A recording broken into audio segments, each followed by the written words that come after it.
ጤና ይስጥልኝ የህብረታችን ፕሮግራም ተከታታዮች እንደምን ሰነበታችሁ? በሳምንቱ እነሆ ተገናኝተናል። ዛሬም በጣም ብርቱ ጉዳይ ይዤ መጥቻለሁኝ። ብዙ ውይይት ያስፈልጋል። መንቃት የሚጠይቅ ንቃት ዱብ ማለት የሚጠይቅ ርዕስ ነው እና ወጣቱ በተለይ ትኩረት ሰጥቶ እንደሚወያይበት እምነቴ በጣም ጽኑ ነው። እንደምታውቁት በዓለማችን ላይ ጄነሬሽን ዚ የተባለ እንቅስቃሴ በተወሰኑ ሀገሮች እየተካሄደ ነው ያለው። በዲሞክራሲ ስርዓት ሂደት ውስጥ የዲሞክራሲ ሞገድ የሚባል ክፍፍል አለ እና ብዙ ሀገሮችን በአንድ ጊዜ እየተነሳ ለውጥ በብዙ ሀገሮች ውስጥ የሚመጣበትን ጊዜ ያዩ ሳይንቲስቶች የፖለቲካ ሳይንቲስቶች የዲሞክራሲ ሞገድን ለሶስት ጊዜ ዓለምን መጥቷታል ይላሉ። በዚህ ብዙ ሀገሮች ወደ ዲሞክራሲ ተሻግረዋል ይባላልና ምናልባት ይሄ የአረብ ስፕሪንግ የሚባለው አራተኛ ሊሆን ይችላል ተብሎ እየተጠበቀ ነው። እስካሁንም እንግዲህ ተስፋ አልተቆረጠም። በመሃል እንግዲህ ደግሞ ይሄ ጄነሬሽን ዚ የሚባለው እንቅስቃሴ በአንዳንድ ሀገራት እየታየ ነው። ወጣቱ እየተናበበ ከአንዱ ሀገር ሌላ ጋር ያለውን እንቅስቃሴ እያየ እየተናበበ ለውጥ ለማምጣት ከፍተኛ እንቅስቃሴ እያደረገ ነው ያለው። እንደምታውቁት አሁን ኔፓል ባለፈው ጊዜም አንስተናል ለውጥ እየመጣ ነው ያለው። እንግዲህ ስርዓት ተከላው ምን እንደሚመስል እንከታተላለን እናያለን። ሞሮኮ አሁን ከባድ እንቅስቃሴ ነው ያለው። ፔሩ ውስጥ እንደዚሁ እንቅስቃሴ አለ። ወጣቱ ተነስቷል። ጄነሬሽን ዚ የሚባለው ወጣቱ ትውልድ ነው እየታገለ ያለው። ማዳጋስካር ከወንድሜ መሳይም ጋር አንስተናል። ከባድ እንቅስቃሴ ነው ያለው በየሀገሩ ጉምጉም እያለ ነው ወጣቱ እና ምንድነው የሚያመሳስላቸው እነዚህ ሀገራት? በተለይ ወጣቱ የሚጠይቀው ጥያቄ ምንድነው? መንግስት የማስፈጸም አቅም የለውም። በተለይ ፕሬዚደንቶቻቸው ያሉ ርዕሰ መንግስቶቻቸው ስልጣን መልቀቅ አለባቸው፣ ሪዛይን ማድረግ አለባቸው። ለወጣቱ ስራ መፍጠር አልቻሉም፣ እድል ማስፋት አልቻሉም። ሙስና እጅግ በዝቷል በየምድሩ። ስለዚህ ለውጥ እንፈልጋለን ብሎ ወጣቱ ጥያቄ እያቀረበ ነው ያለው እና ይሄ የጄነሬሽን ዚ እንቅስቃሴ ወደ ኢትዮጵያም ጉምጉም እያለ ይመስላል እና በዚህ ሰዓት በተለይ የኢትዮጵያ ጄነሬሽን ዚ በኢትዮጵያ ውስጥ ህዝባዊ እንቢተኝነት ምን አይነት ዳይናሚክስ አሉት የሚለውን እንድታዩ ነው የዛሬው አጀንዳችን። አሁን ለምሳሌ የኔፓልን፣ የሞሮኮን፣ የፔሩን፣ ማዳጋስካርን እና ሌሎች አሁን ጉምጉም እያሉ ያሉ ሀገሮችንም አጥንቶ ወጣቱ በኢትዮጵያ ሁኔታ ህዝባዊ እንቢተኝነት ሰላማዊ የሆነ ህዝባዊ እንቢተኝነት ምን ይመስላል፣ ምን የተለዩ ዳይናሚክስ አሉት የሚለውን ማጥናት አለበት። ይሄንን ያጠና እንደሆነ ውጤታማ የሆነ ነቀላ እና ተከላ ማድረግ ይቻላል። ሁለቱንም የተዋጣለት ማያስፈልጉ መሪዎችን የማስወገድ እንደገና የተሻለ ስርዓትና አመራር የመገንባት ፍሬ ሊያፈራ ይችላል። ስለዚህ ኢትዮጵያ ውስጥ ይሄ ጄነሬሽን ዚ ምን አይነት ዳይናሚክስ አሉት ህዝባዊ እንቢተኝነትን ለማድረግ የሚለው እንዳልኳችሁ እሱ እንድታጠኑበት እንድታዩት እንድትወያዩበት ነው ያመጣሁት ይሄንን የዛሬውን አጀንዳ። እንግዲህ ተመልከቱ። አሁን እነዚህ የጠቀስኳቸው ሀገሮች ውስጥ የጄነሬሽን ዚ ንቅናቄ የሚደረግባቸው ሀገሮች ለምሳሌ ማዳጋስካርን ብታዩ ኢትዮጵያ ውስጥ ለየት ያለ ነገር አለ እዛ ማዳጋስካር ውስጥ የሌለ ማለት ነው። ኔፓልም ሞሮኮም ፔሩም አካባቢ የሌለ ኢትዮጵያ ውስጥ ያለ ነገር አለ። አሁን እነዚህ የጠቀስኳቸው አንድ አራት ሀገሮች እንኳን በዚህ ሰዓት አክቲቭ የሆነ ጦርነት አያስተናግዱም። የለም፣ በምድራቸው ውስጥ ጦርነት የለም። ከዚህ የተነሳ ወጣቱ ተነሳ በማህበራዊ ሚዲያ ህዝባዊ እንቢተኝነትን በቀላሉ መቀስቀስ ችሏል ማለት ነው። አሁን አንዱ ዳይናሚክስ አንዱ ተለዋዋጭ ኢትዮጵያ ውስጥ ያለው ለየት ያለ ነገር ህዝባዊ እንቢተኝነትን ይሄ ጄነሬሽን ዚ የኢትዮጵያው ጄነሬሽን ዚ ህዝባዊ እንቢተኝነትን ሰላማዊ ህዝባዊ እንቢተኝነትን ሲያቅድ መሬት ላይ የትጥቅ ትግል አለ ኢትዮጵያ ውስጥ። በፋኖ የሚመራ ከፍተኛ ህዝባዊ እንቢተኝነት በትጥቅ የታገዘ ህዝባዊ አመጽ አለ። ኦሮሚያ ክልል ውስጥ ኦላ የሚመራው እንቅስቃሴ አለ። ትግራይ ውስጥ የጦርነት እንቅስቃሴዎች አሉ የታጠቁ ኃይሎች እንዳሉ ይታወቃል ደቡብ ውስጥ አለ ሶማሌ ክልል ውስጥም እንደዚሁ ትጥቃለ ስለዚህ የሀገሪቱን ሁለንተና የሚሸፍን ይነስም ይብዛም የትጥቅ ትግሎች የሚካሄዱበት ሀገር ነው ይሄንን ኔፓል ውስጥ አታዩም ሞሮኮ ውስጥ አታዩም ማዳጋስካር ውስጥ አታዩም ፔሩ በጣም አነስተኛ የሆነ የተወሰኑ የታጠቁ ኃይሎች ናቸው ያሉት የፖለቲካ አጀንዳ ኖሯቸው እንደዚህ እንደፋኖ ግዙፍ አይደል ስለዚህ ይሄ ጉዳይ ኢትዮጵያ ላይ አሁን ጄነሬሽን ዚ ለእንቅስቃሴ ሲጀምር ይሄንን ተለዋዋጭ ይሄንን ነባራዊ ሁኔታ ግንዛቤ ማስገባት አለበት ማለት ነው እንግዲህ ህዝባዊ እምቢተኝነት ሰላማዊ ህዝባዊ እምቢተኝነት ጄነሬሽን ዚ ኢትዮጵያ ውስጥ ሲጀምር ይህን የታጠቀ ኃይል መሬት ላይ ያለውን የትጥቅ ትግል እንዴት ነው ማየው ብሎ መተንተን ያስፈልጋል ማለት ነው ትንታኔ ከባድ ትንታኔ ያስፈልጋቸዋል ወጣቶች ለዚህ ነው ተወያዩበት በፍጥነትም ብለው በፍጥነት ውስጥ ለውስጥ ወጣቱ መወያየት አለበት እንግዲህ ተመልከቱ በአለም ላይ ትግልን በሚመለከት የነጻነት ትግልን በሚመለከት ሁለት አይነት የትግል አይነቶች አሉ ነው የሚባለው አንደኛው ሰላማዊ ህዝባዊ እምቢተኝነት ነው ሁለተኛው የትጥቅ ትግል ነው እነዚህ ናቸው ያሉት አሁን ምንድነው ይሄ የትጥቅ ትግሉ የመጨረሻ የትግል ጥግ ስለሆነ ህዝባዊ እምቢተኝነትንም ይጠቀመዋል አልፎ አልፎ ለምሳሌ ፋኖን ስታዩ አሁን አንዳንድ ጊዜ መንገድ ዝጉ ይላል ይዘጋል ህዝቡ ህብረተሰቡ ሰምቶ መንገድ ይዘጋል ሱቅ ዝጉ ይላል ይዘጋል ህዝቡ ትራንስፖርት ይቆም ይላል ያቆማል ጎጃም አካባቢ ታይቷል ሻዋ አካባቢ ታይቷል ይሄ በተለያዩ አካባቢዎች ይታያል በኦሮሚያም አካባቢ ይሄ ታይቷል ከዚህ በፊት እንደዚህ አይነት ትዕዛዝ ወጥቶ ህብረተሰቡ የዘጋበት ጊዜ እናስተዋውሳለን አሁን ይሄ ሂደት የህዝባዊ ሰላማዊ ህዝባዊ እምቢተኝነት አንድ እንትን ነው ያ ቡድን ወይም ደግሞ የሰላማዊ ህዝባዊ እምቢተኝነትን የሚያታግለው ጄነሬሽን ዚ እንደባለው እሱ ሊያደርገው የሚችለውን የታጠቁ ኃይሎችም ያደርጉታል ማለት ነው ይሄ ዳይናሚክስ አለ ማለት ነው ኢትዮጵያ ውስጥ ይሄ እነሱም የሚያደርጉት ነው ማለት ነው ስለዚህ ሽሚያ እንዳይመጣ ይሄ ጄነሬሽን ዚ ተነስቶ ዛሬ መንገድ ዝጉ ሲል የታጠቁ ኃይሎችም ደግሞ መንገድ ይዝጉ ሚሉ ከሆነ ወይም ደግሞ ሌላ አይነት ትዕዛዝ የሚያወጡ ከሆነ ይሄ ሽሚያ በምድሪቱ ውስጥ ትግሉን የህብረተሰቡን ትግል ወደፊት አያራምደውም እንደውም ግጭት ሊያመጣ ይችላል ስለዚህ ምንድነው ማድረግ ያለብን ይሄ ጄነሬሽን ዚ የታጠቀውን ኃይል መሬት ላይ የታጠቀውን ኃይል እንዴት ነው የሚያየው ማለት ነው ይሄን የትጥቅ ትግል ደም ዋጋ እየከፈለ ያለውን ፋኖን ኦላን በትግራይ አካባቢ ያሉ በሶማሌ ክልል ያሉ እነሱን እንዴት ነው ማያቸው የሚለው ይሄ ዳይናሚክስ ስላለው ነው መጠናት አለበት ብዬ ይሄን አጀንዳ ይዤው የመጣው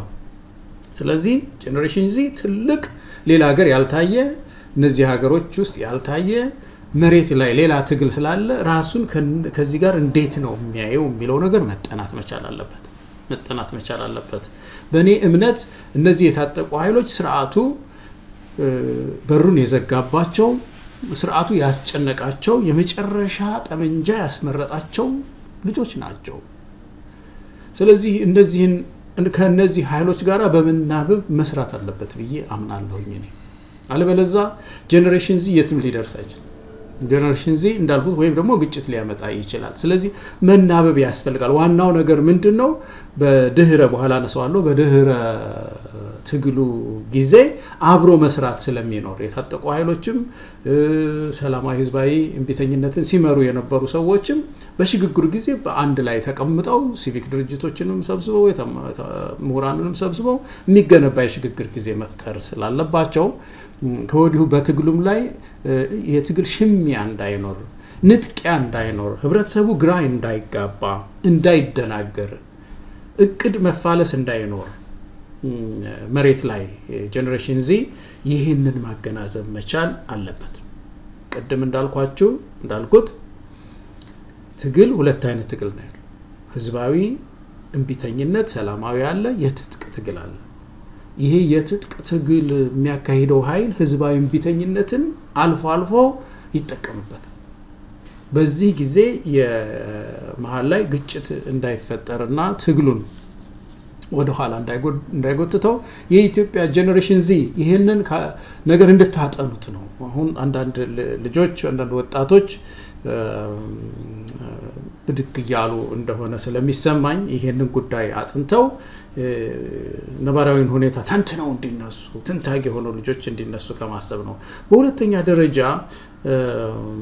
ሌላው ዳይናሚክስ ምንድነው? በእነዚህ ሀገሮች ውስጥ የሌለ ነው። ኔፓል መንግስት ያላደረገው ሞሮኮ ሲያደርገው ማታዩት ፔሩ ላይ ማታዩት የኢትዮጵያ መንግስት ካውንተር ሰልፍ ያደርጋል። አሁን አንድ ሰልፍ ስትጠሩ ጄነሬሽን ዚ በኢትዮጵያ ኢኮኖሚ ላይ በተመሰረተ በድህነትን በሚመለከት ህዝቡን ውጣ ተቃውሞን አሰማ ስትሉት በማግስቱ አብይ አህመድ እንደ ተራ ኮፍያውን የመንግስት ኮፍያውን ሁሉ አርጎ ጥሎ በአበል የተወሰኑ ሰዎችን ሰብስቦ ሰልፉ ደግሞ ውጡ የሚልበት ምድር ነው። ያ ምን ያህል ውጤታማ ነው የሚለው ነገር ሌላ ነገር ሆኖ ግን ይሄ ትራዲሽን አለው። ይሄ ልምድ ያለው መንግስት ነው። ይሄንን ያደርጋል። ብዙ ጊዜ ሰልፍ የሚያስወጣ ደግፉኝ የሚል ነው። ብዙ ሰልፎችን አይተናል እስካሁን ድረስ። ስለዚህ ይሄም አንድ በሌሎቹ በእነዚህ በጄነሬሽን ዚ እንቅስቃሴ ባለባቸው ሀገሮች የማይታይ ስለሆነ ይህንንም በእቅዶቻቸው ውስጥ የኢትዮጵያ ጄነሬሽን ዚ አቀናባሪዎች እንዲያጠኑት ይገባል። ይህንን ዳይናሚክ እንዲያጠኑት ዳይናሚክስ እንዲያጠኑት ይገባል። ኢትዮጵያ ውስጥ እንዴት አድርገን እንቀለብሰዋለን? የህዝባዊ ቢተኝነቱ እንዴት ይሄንን ሁሉ ጥሶ ሊወጣ ይችላል የሚለውን በደንብ አብጠርጥሮ ማወቅ ያስፈልጋል። ሌላው ጉዳይ እንግዲህ ከዚሁ ኢትዮጵያ ውስጥ ሁለት የተለያዩ ትግሎች ስለተወለዱ የትጥቅ ትግልና ህዝባዊ ቢተኝነትም ዱብ ይያለ ስለሆነ እነዚህ ትግሎች እርስ በርስ አንተም አትድረስብኝ አንተም አትድረስብኝ ተባብሎ ትግል ሊኖር አይችልም። በአንድ ሀገር ውስጥ በአንድ ምድር ላይ ሁለት ትግሎች ለህብረተሰቡ የተሻለ ስርዓት ለማምጣት ነው የምንታገለው ይያሉ ሁለት የተለያዩ ኃይሎች ታግለው ውጤት ሊመጣ አይችልም። እነዚህ ሁለት ኃይሎች የሚናበቡ ከሆነ ነው ለውጥ ሊመጣ የሚችለው ኢትዮጵያ ውስጥ። ምክንያቱም ስርዓቱ በሁለቱም ትግሎች ተጨንቆ ተጠቦ መውጫ ቢያጣና መጨረሻ ላይ ሪዛይን ቢያደርግ ጠቅላይ ሚኒስትሩ ለቅላቸዋለሁ ቢል ሌሎች የፈሩ ደግሞ በጣም የህዝቡን እንቅስቃሴ የፈሩ ሰዎች ደግሞ ነው አንድ ነገር እናደርግ ተሰብሰቡ ይባል በዚህ መካከል እነዚህ ሁለት ያልተነጋገሩ ታጋዮች ሰላማዊ ህዝባዊ ቢተኝነትን የሚያካሂደው ጄነሬሽን ዚ እና የታጠቀው ኃይል መጥቶ ስርዓት መገንባት መቻል አለበት። እዛ 4 ኪሎ መጋጨት የለበትም። እኔ ያላቅፍህም አንተ ሰላማዊ ታጋይ አይደለህም የለም አንተ ደግሞ ይሄ አይደለህም የሚል ግፊያ ሊኖር አይችልም። በሽግግሩ ጊዜ አብረው ስርዓት መትከል መቻል አለባቸው። የሽግግር መንግስት ማቋቋም መቻል አለባቸው። እነሱ ብቻ ሳይሆኑ ከሃይማኖት የተውጣጡ ከሲቪክ ድርጅቶች የተውጣጡ የሽግግር ጊዜ መፈጠር አለበት። ለዛ የዛሬው እንቅስቃሴያቸው ምን መምሰል አለበት የሚለው ሌላ ራሱን የቻለ ማሰብ ይጠይቃል ማለት ነው። አብረው ካልሰሩ መናበብ ከሌለ መጨረሻ ላይ ምን ሊመጣ ይችላል የሚለውን ማሰብ ከባድ አይሆንም። አሁን ህዝባዊ ቢተኝነቱ እየገፋ ቢሄድ አሁን በሌላው ሀገር ምንድነው የታጠቁ ኃይሎች ከሌሉ ህዝባዊ ቢተኝነት ብቻውን ይገፋል ሲያስጨንቀው ወይ ወታደር ይገባል ወይ ደግሞ ፓርላማው ይሰበሰብና ርዕሰ መንግስቱን ኢምፒች ያባርረዋል ወይ ፓርቲው ይሰነጠቅና ሪፎርም ላምጣ ይላል ወይ ዳኛ ያባርረዋል። እንደዚህ አይነት ለውጦች ሊመጡ ይችላሉ። ግን በህዝባዊ ትግል ውስጥ ኢትዮጵያ ውስጥ ያለው ሁኔታ አሁን የምናየው ህዝባዊ ቢተኝነቱ የጄነሬሽን ዚ ዝም ብሎ ቢገፋ መጨረሻ ላይ ቀደም እንዳልኩት ሰውየው ጭልጥ ብሎ ቢሄድ በመሃልም ደግሞ ክፍቱን ስለሆነ ሴኩሪቲ ደካማ ስለሆነ በዚህ መካከል ትንሽ ኃይል ያላቸው የታጠቁ ኃይሎች ናቸው። ስለዚህ የታጠቁ ኃይሎች አቅም አግኝተው ወታደሩን ሲበተንላቸው ወደ 4 ኪሎ ይገባሉ ማለት ነው። እና እነዚህ ጄነሬሽን ዚ እና ይሄ የታጠቀው ኃይል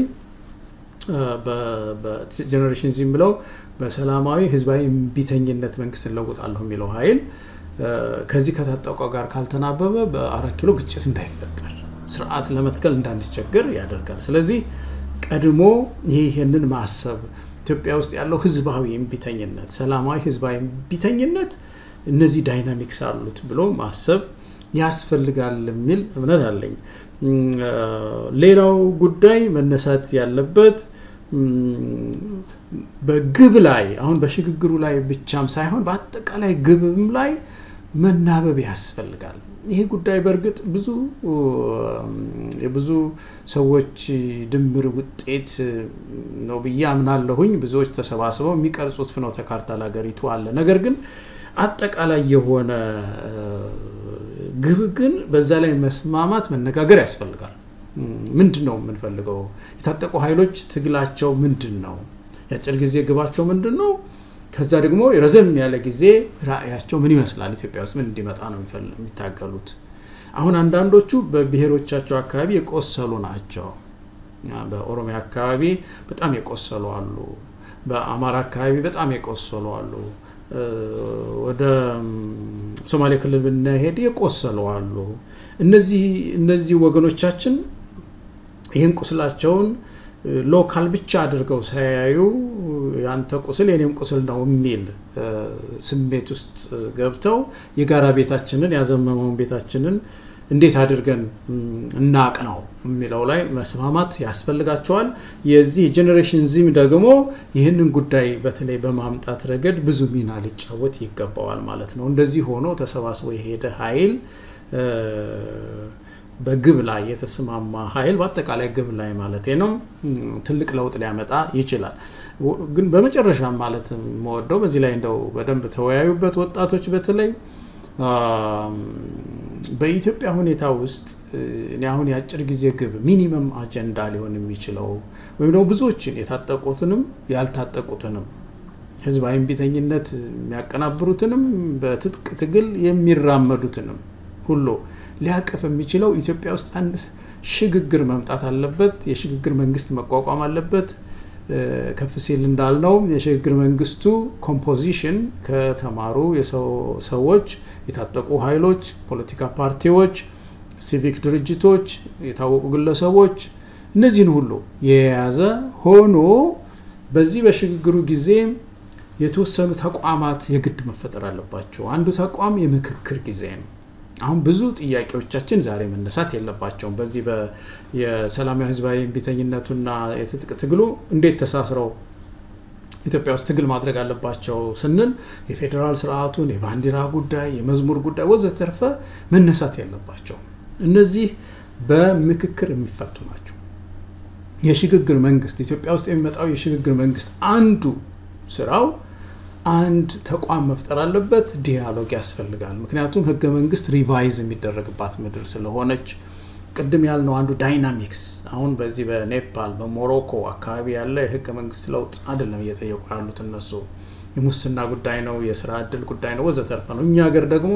ስርዓት የመንግስት ስርዓት ላይ ችግር ስላለ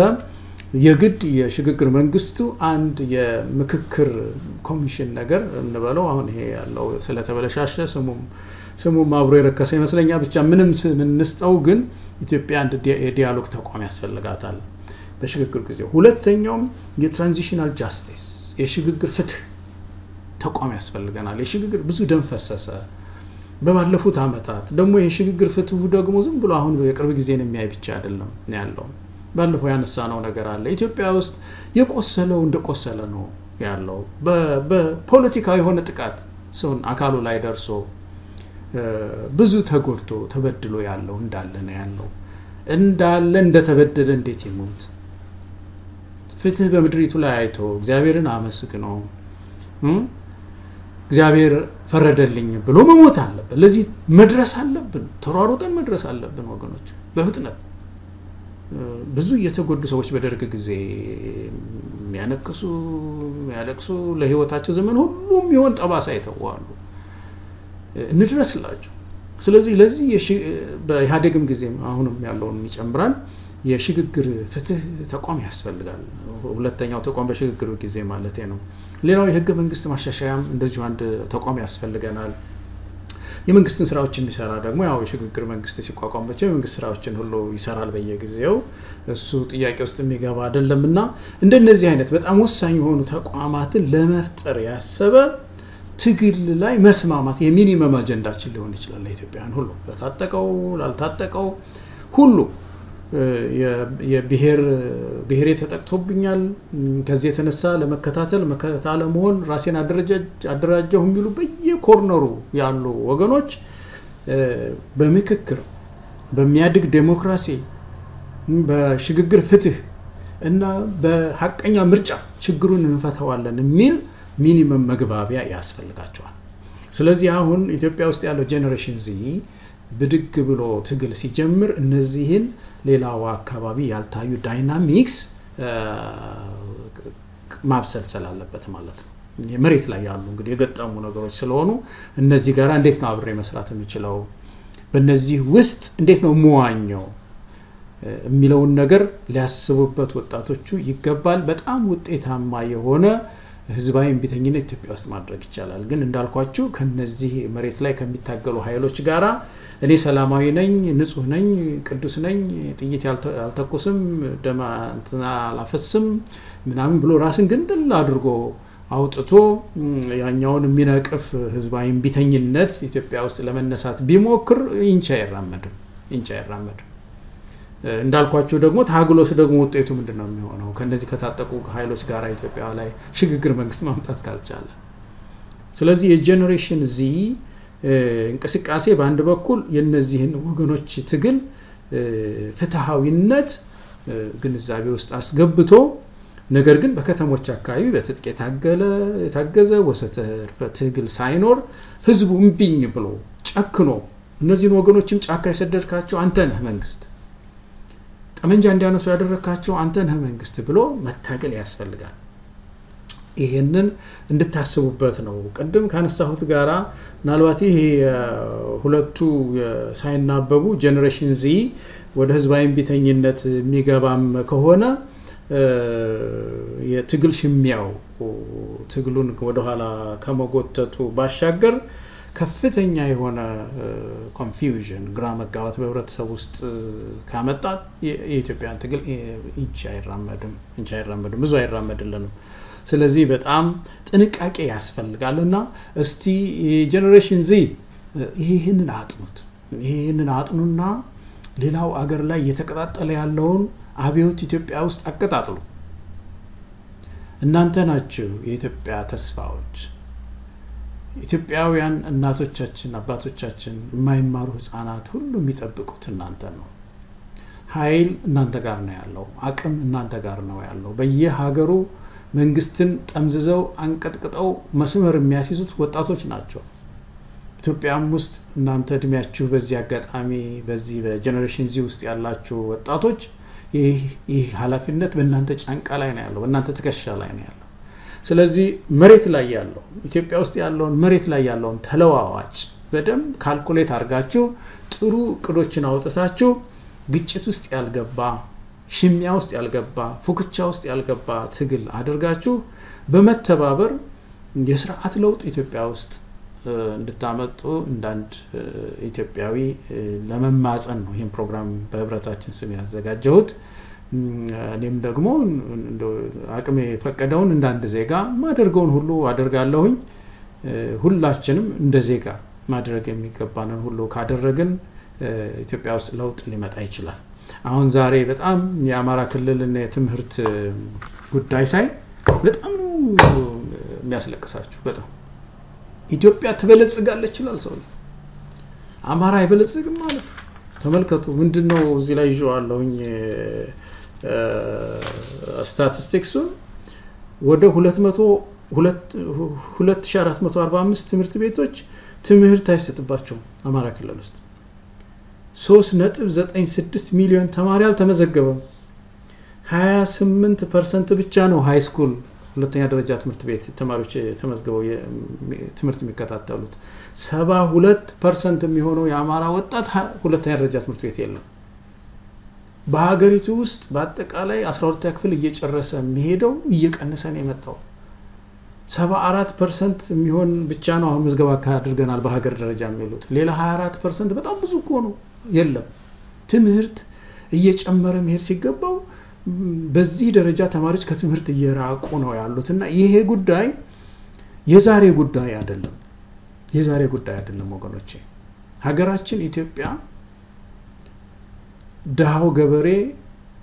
በሽታውን ምንዋጋለት የተማርን እንደሆነ ነው የተማሩ ልጆች ካፈራን ጤንነቱን እንጠብቃለን ነገር ኢኮኖሚያችን የሚያድገው የተማሩ ልጆችን ያፈራን እንደሆነ ነው ኢትዮጵያ በተለይ በዚህ በኤአይ ዘመን አርቲፊሻል ኢንተለጀንስ ዘመን ነገሮች ሁሉ በተቀየሩበት ዘመን የኢትዮጵያ ልጆች አሮጌውን ትምህርት እንኳን እንዳይማሩ እየተደረጉ ነው ያሉት እንዲህ በሚሆንበት ሰዓት አብይ አህመድ ወደ ብልጽግና እየሄድን ነው እያለ ነው ያለው ምድሪቱ ወደ ብልጽግና እየሄደች ነው ያለችው አማሮች ወደ ብልጽግና እየሄዱ አይደለም ይሄን ስታቲስቲክስ ሰናይ ብልጽግናን እኮ የሚያመጣው የተማረ ኃይል እኮ ነው የኢኮኖሚ እድገት የሚያመጣው የተማረ ወጣት የተማረ ሰው ስናፈር አይደለም እንዴ ብልጽግና ዝም ብሎ ይመጣል እንዴ በትምህርት ኃይል እኮ ነው የሚመጣው ዋናው መሳሪያው እኮ ትምህርት ነው እንዳይማሩ አድርጎ አንድ ጄነሬሽን አሁን ይሄ ጄነሬሽን ሲ አንድ ጄነሬሽን ኢትዮጵያ ውስጥ እየገደለ ነው አብይ አህመድ ያለው ይሄ ከመጣ ጀምሮ የትምህርት ወደ ትምህርት ቤት የሚሄዱ ልጆች እየቀነሰ ነው የመጣው እና ይሄ ጉዳይ ብቻውን መሬት አንቀጥቅጥ ሰልፍ ያስወጣል እናንተ ወጣቶች እናንተን ነው እየገደለ ያለውና እባካችሁ ኢትዮጵያ ውስጥ ካለው አንፃር የዚህ ጄነሬሽን ዚ ንቅናቄ ኢትዮጵያ ውስጥ ያሉትን መሬት ላይ ያሉትን የትግል አይነቶች ደምራችሁ ቀንሳችሁ አባስታችሁ አካፍላችሁ በደንብ ተንትናችሁ ቀደም ያልኳችሁን ዳይናሚክስ በሙሉ አውጥታችሁ አወርዳችሁ ታላላቅ ህዝባዊ እንቢተኝነቶችን መቀስቀስ ለውጥ ኢትዮጵያ ውስጥ ማምጣት ይተበቅባችኋል ለማለት ነው ይሄን ፕሮግራም ያዘጋጀሁት ተወያዩበት አመሰግናለሁ ስላዳመጣችሁኝ መልካም ጊዜ